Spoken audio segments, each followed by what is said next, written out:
सभी दर्शकों को मेरा नमस्कार। मैं आशु मल्होत्रा। आज की इस पोस्ट में भी मैं आप सभी के लिए बहुत ही महत्वपूर्ण जानकारी लेकर आया हूं, यानी कि हमारे सोलर सिस्टम के सबसे बड़े ग्रह सूर्य देव के बारे में आपसे चर्चा करूंगा, जो 16 जुलाई को शाम 16:53 पर मिथुन राशि से निकलकर कर्क राशि में गोचर करने जा रहे हैं। यानी 16 जुलाई शाम 4:53 पर वो मिथुन राशि से कर्क राशि में आ जाएंगे। कर्क राशि जो है वो पूरी तरह चंद्रदेव की मानी जाती है। इसके ऊपर पूरी तरह से चंद्रदेव का ही अधिकार है। तो यहाँ पे जब सूर्य देव आएंगे तो चंद्रदेव मन के कारक है, चंद्रदेव शीतलता के कारक है, चंद्रदेव जल के कारक है, चंद्रदेव हमारे अपने घर का सुख के कारक है। तो यहाँ पे सूर्य देव का गोचर होने का मतलब ये होगा, चंद्र के तालाब में सूर्य की गर्मी पैदा होगी।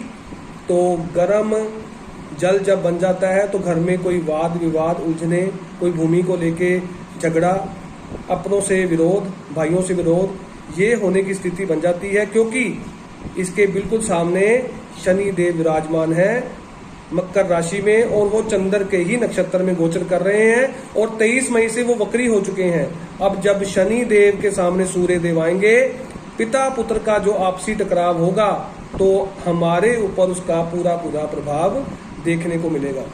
तो यहाँ पे देश और दुनिया की राजनीति में भी बहुत ज्यादा उथल पुथल आएगी। इसमें बहुत ज्यादा गलत फैसले लिए जा सकते हैं, या कई मुद्दों को लेकर जनता सरकार के सामने अपना विरोध प्रदर्शन कर सकती है। तो ये गोचर का असर हमारे ऊपर क्या होगा, यही चर्चा मैं आपसे आज करने जा रहा हूं। सबसे पहले मैं बात करूंगा मेष राशि वालों के लिए।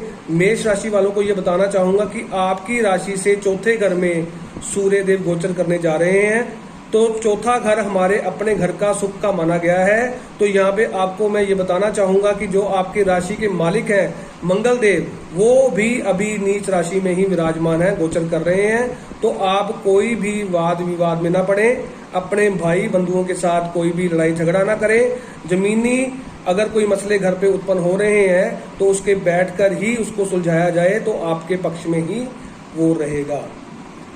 अन्यथा आपको कोई हानि हो सकती है, कष्ट हो सकता है, लड़ाई झगड़ा हो सकता है। इससे बचने का बहुत ही आपको अभी ध्यान रखना होगा, क्योंकि इस वर्ष के राजा भी मंगल ही हैं, जो आपकी राशि के अधिपति हैं। 21 जुलाई से जब मंगल सिंह राशि में गोचर करेंगे तो आपकी स्थितियां काफी ठीक हो जाएंगी। तो अभी के समय में आपको सचेत रहने की स्थिति होगी। आपको क्या करना चाहिए, आपको हर मंगलवार को बरगद के पेड़ पर मीठा जल चढ़ाना चाहिए, मीठा दूध चढ़ाना चाहिए। दूध में शक्कर डाल के बरगद की पेड़ की जड़ में डालें, और उसी मिट्टी को घर पे ले आए थोड़ी सी, और अपने शरीर पर लगा के उसका स्नान करें। आपको बहुत ही इसका लाभ होगा। अब बात करूंगा वृष राशि वालों के लिए। वृष राशि वालों के लिए बताना चाहूंगा कि आपकी राशि से तीसरे घर में सूर्य देव गोचर करने जा रहे हैं। तीसरा घर पराक्रम का माना गया है। तीसरा घर मंगल और बुध से प्रभावित है, और ये सूर्य के मित्र हैं। तो आपके रुके हुए कामों में तेजी आएगी। आपकी कोई यात्राएं सफल होंगी, जिसमें आपको बहुत ज्यादा लाभ होगा, जिससे आपका मन प्रसन्न रहेगा। आपके घर में खुशहाली वाला कोई माहौल बनेगा, जिससे काफी चीजें आपके रुकी हुई ठीक होनी शुरू हो जाएंगी। तो आपको तो निसंदेह लाभ होने ही वाला है, इसमें भी कोई संदेह नहीं है। आपको क्या करना चाहिए, आपको मीठा बनाना चाहिए, सूजी का हलवा, और छोटी कन्याओं को बांटना चाहिए। ये करना आपके हित में ही रहेगा। तो आपको भी इसका लाभ अवश्य ही होगा। तो अब बात करूंगा मैं मिथुन राशि वालों के लिए। मिथुन राशि वालों के लिए बताना चाहूंगा कि आपका जो गोचर है सूर्य देव का, अब आपकी राशि से दूसरे घर में गोचर हो रहा है। दूसरा घर गुरु और शुक्र से प्रभावित है। ये चंद्र का उच्च घर माना गया है, ये हमारे धन का घर माना गया है, ये हमारे कुटुंब परिवार का माना गया है, ये हमारी पत्नी के पिता का घर माना गया है, यानी ससुराल का घर माना गया है। तो यहाँ पे बिना कोई वाद विवाद किए आप अगर अपना समय निकाल लेंगे तो आपको आगे जाके बहुत सफलता मिलेगी। इसमें भी कोई संदेह नहीं है, क्योंकि ये दूसरा घर हमारी वाणी का भी है। तो ये सूर्य देव जहाँ पे जब विराजमान होंगे तो वाणी में गर्मी आना जरूरी हो जाता है। लेकिन अगर आप टू द पॉइंट बात करेंगे तो आपकी बातों को बहुत ज़्यादा सोचा समझा जाएगा और अगले लोग आपकी बातों से प्रभावित होंगे। लेकिन अगर आपने वाद विवाद में कोई अपशब्द बोल दिए बिना सोचे समझे तो आपको उसका कष्ट हो सकता है। इससे आपको बचने की जरूरत है। आपको धन हानि हो सकती है। बिना सोचे समझे कोई निवेश ना करें, तो ये आपके लिए हित में रहेगा। तो आपको क्या करना चाहिए, आपको 400 ग्राम गुड़ रविवार को मंदिर में देना चाहिए। इससे बहुत ज्यादा आपको लाभ होने वाला है। अब बात करूंगा मैं कर्क राशि वालों के लिए। कर्क राशि वालों के लिए बताना चाहूंगा कि आपके पहले ही घर में सूर्य गोचर कर रहे हैं और जिनकी कर्क राशि है वहां पे चंद्र और सूर्य की जैसे युति बनती है, तो यहाँ पे चंद्र बहुत क्षीण हो जाएंगे जब सूर्य के साथ वो आके मिलते हैं। तो यहाँ पे शनि की दृष्टि में चंद्र है, तो आप अपने स्वास्थ्य का पूरा ध्यान रखें, अच्छा खाएं, अच्छा सोचें और खुश रहें, तभी आपका स्वास्थ्य ठीक रहेगा। नहीं तो आपको कोई स्वास्थ्य संबंधी समस्या आने के पूरे योग हैं। इससे आपको बचने की बेहद जरूरत है, क्योंकि आपके मन के ऊपर और आपके स्वास्थ्य के ऊपर शनि का प्रभाव रहेगा, तो ये आपके स्वास्थ्य को हानि दे सकता है। इसलिए आपको क्या करना चाहिए, आपको जल में गेहूं जल प्रवाहित करनी चाहिए हर रविवार को। इससे काफी आपको लाभ होगा। 400 ग्राम आप गेहूं जल प्रवाह करें और ये करना आपके हित में रहेगा। तो अब बात करूंगा मैं सिंह राशि वालों के लिए। सिंह राशि वालों के लिए बताना चाहूंगा कि आपकी राशि से सूर्य 12वें गोचर कर रहे हैं। 12वां घर गुरु और राहु से प्रभावित है। तो यहाँ पे गुरु के तो अच्छे फल मिलेंगे, लेकिन राहु कहीं ना कहीं आपको हानि दे सकता है। आपका कोई खर्चा ऐसी जगह पे करवा सकता है जिससे आपको बहुत ज्यादा तकलीफ आ सकती है। सूर्य 12वें घर में अगर जब गोचर करते हैं राशि से, तो शत्रुओं का नाश करते हैं, रोग का नाश करते हैं। लेकिन कोई वाद विवाद उत्पन्न करते हैं तो आपको कोई कोर्ट कचहरी का कोई सामना ना करना पड़े। तो वाद विवाद से आपको बचने की बेहद ज्यादा जरूरत है। तो यही आपको मैं सलाह दूंगा कि आप ऐसी चीजों से दूर रहें जो आपको कोई वाद विवाद में लेकर जाए। तो क्योंकि कोई भी वाद विवाद आपके लिए अच्छा नहीं माना जाएगा इस वक्त, तो आपको इन चीजों से बचने की बेहद ज्यादा जरूरत है। तो आपको क्या करना चाहिए, 800 ग्राम गुड़ जल प्रवाह कर देना चाहिए रविवार को। तो ये आपके हित में रहेगा, क्योंकि आपकी राशि के मालिक सूर्य देव ही हैं। तो सूर्य देव को मजबूत बनाना आपके हर पक्ष में आपके हित में रहेगा। अब बात करूंगा कन्या राशि के बारे में। कन्या राशि वालों के लिए बताना चाहूंगा कि आपकी राशि से 11वें गोचर कर रहे हैं देवगुरु सूर्य देव, और 11वां घर शनि देव का है, हमारी रोजमर्रा की इनकम का है, हमारे बड़े भाई का है, हमारे चाचा जी का है। तो इससे क्या होगा कि अगर बड़े भाई से कोई सलाह लें तो आपको उसका लाभ होगा। आपको कोई नई आय आएगी, कोई इनकम बनेगी, कोई नौकरी में आपको तरक्की मिलने के योग बनेंगे अगर हम बड़ों का सम्मान करके चलते हैं। और यहाँ पे क्या बताया गया है कि सूर्य जब अपनी राशि से 11वें आए तो मांस मदिरा से दूर रहा जाए तो आपको हर तरह से लाभ होगा।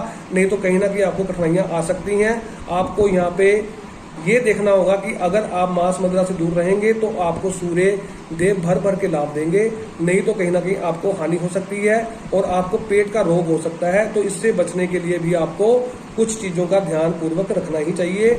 ये जो 11वां घर है शनि से, तो आपको अभी क्या करना चाहिए, और आपकी जो राशि है कन्या, ये बुध और केतु से प्रभावित है।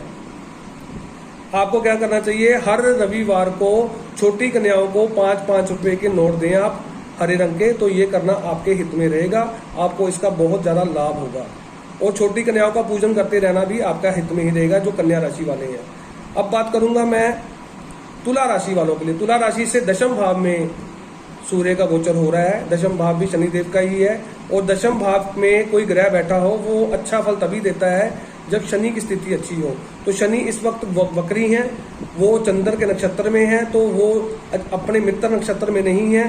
तो आप कोई सोचे समझे बिना या किसी की बातों में आके अगर आप कोई पार्टनरशिप में काम करने जा रहे हैं तो यहाँ पे अच्छा योग का इंतजार कर लें। 11 अक्टूबर के बाद आपके काफी अच्छे काम बन जाएंगे, क्योंकि अभी के समय में देवगुरु बृहस्पति भी वक्री हो चुके हैं।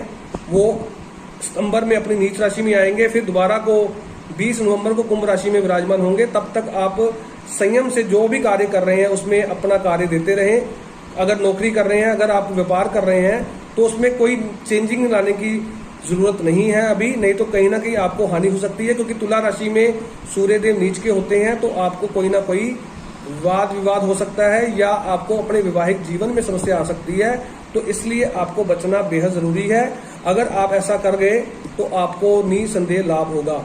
बाकी आप अगर आपकी कुंडली में अपना जो तुला राशि के मालिक है शुक्र देव, अगर उसकी स्थिति अच्छी है तो उसका भी आपको लाभ जरूर होगा।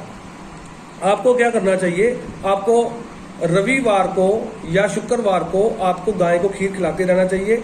इससे भी आपको बहुत ज़्यादा अच्छा लाभ होगा। गाय को खीर खिलाना और हरा चारा डालना आपके हित में रहेगा। वृश्चिक राशि की बात करूंगा। वृश्चिक राशि वालों के लिए बताना चाहूंगा, वृश्चिक राशि में स्वास्थ्य संबंधी कोई ना कोई दिक्कत तो चली रही है, क्योंकि इसमें केतु गोचर कर रहे हैं सितंबर 2020 से और ये फरवरी 2022 तक रहेंगे। तो आपको भी अपने मानसिक तनाव पर काबू रखना चाहिए। आपकी राशि से नवम भाव में सूर्य देव गोचर कर रहे हैं। सूर्य देव देवगुरु बृहस्पति का है नौवां घर देवगुरु बृहस्पति का माना गया है। ये हमारे भाग्य का घर माना गया है। तो आपके भाग्य में कोई वृद्धि होने वाली है। आपके बड़ों से कोई आपको मान सम्मान मिलने वाला है या कोई आपको उपहार मिल सकता है। तो ये आपके हित में रहेगा, ये वाला जो महीना होगा। तो आप इसका लाभ अवश्य लें। और आपकी राशि में केतु देव चल रहे हैं, तो आप अपने आप को निराश ना होने दें। अपने चंद्र को भी मजबूत रखें, क्योंकि कर्क राशि में सूर्य का गोचर हो रहा है, ये चंद्र की ही राशि है। तो आपको दूध से नहाना चाहिए। हर मंगलवार या सोमवार आपको कच्चे दूध से नहाते रहना चाहिए। ये करना आपके हित में रहेगा। और कुत्तों को मीठी रोटियां बनाकर आप खिलाते रहें, तो ये भी आपके हित में रहेगा। आपको बहुत ज़्यादा इसका लाभ होगा। ये आप करके देख सकते हैं। अब बात करूंगा मैं धनु राशि वालों के लिए। धनु राशि वालों के लिए बताना चाहूंगा कि आपके राशि से अष्टम भाव में सूर्य गोचर कर रहे हैं। अष्टम भाव शनि और मंगल का है। और यहाँ पे सूर्य देव जब भी आते हैं तो रोगों से मुक्ति देते हैं।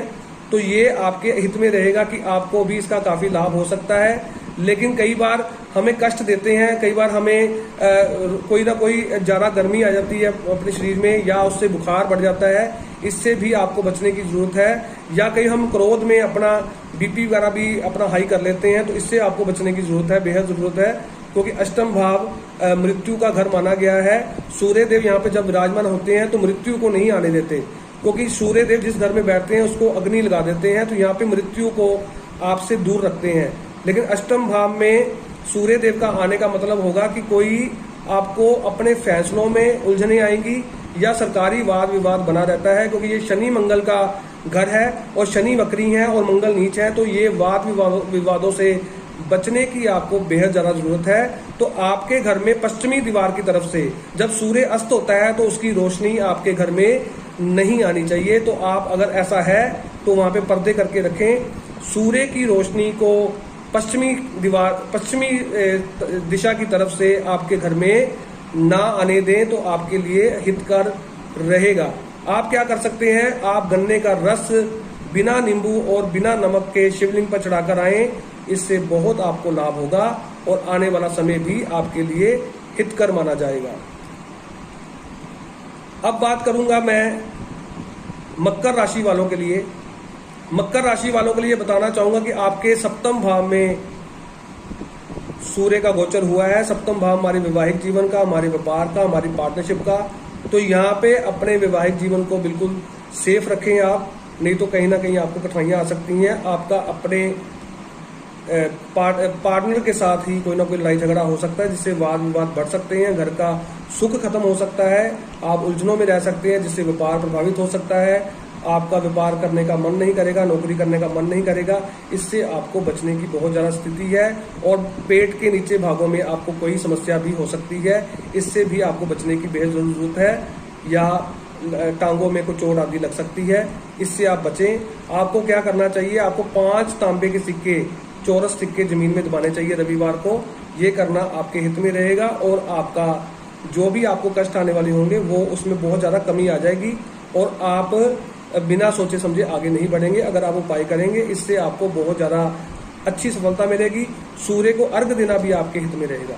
अब मैं बात करूंगा कुंभ राशि वालों के लिए। कुंभ राशि से छठे भाव में गोचर हो रहा है सूर्य देव का। छठा भाव रोग का है, छठा भाव शत्रु का है, छठा भाव कर्ज का है। लेकिन ये घर बुध का है। बुध सूर्य देव के मित्र हैं, लेकिन केतु भी यहाँ पे सूर्य को प्रभावित कर सकते हैं। तो आपको वाद विवाद में बचने की जरूरत है। अगर वाद विवाद में आपकी जीत तो हो जाएगी, लेकिन फिर भी मान सम्मान को तो हानि पहुंचेगी। तो कोई भी वाद विवाद ना करें। कर्जों से अभी के, अगर इस महीने में आप कोई लोन आदि लेना चाह रहे हैं तो उससे भी आप बचें। अगले महीने में लोन लें, जब सूर्यदेव अगले राशि में गोचर करें तो आपके लिए हित में रहेगा।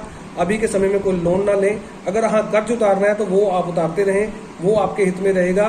तो ये भी आपको देखना चाहिए कि अभी के समय में ये महीना हम कोई कर्ज, कोई झगड़े से बचें, ताकि उससे हमें कोई रोग ना हो। तो ये आपके हित में रहेगा।